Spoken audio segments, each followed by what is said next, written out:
Welcome to The Last Breakfast. Please enjoy the video. In this video, I will explain how to use London public transport.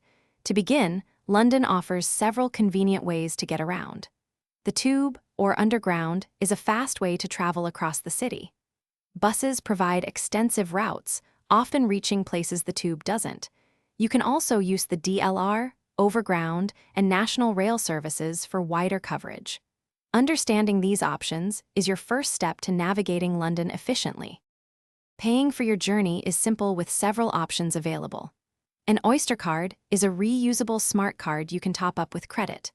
Contactless debit or credit cards and mobile payments like Apple Pay or Google Pay are also widely accepted. For unlimited travel within specific zones, consider a travel card. Remember, each person needs their own payment method, and children under 11 often travel free. When using the tube, remember to touch your Oyster or contactless card on the yellow reader at the start and end of your journey to ensure you pay the correct fare. For buses, you only need to touch in when you board. Always check the destination signs before getting on. On escalators, stand on the right to allow others to walk on the left, and let passengers off the train before you board.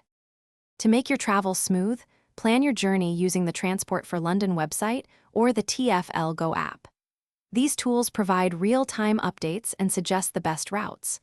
Be aware that peak hours, typically weekday mornings and evenings, are much busier. If you're out late, remember that night buses offer extensive service after the tube stops running, ensuring you can still get around. Thanks for watching. If this was helpful, leave a like and consider subscribing. See you next time.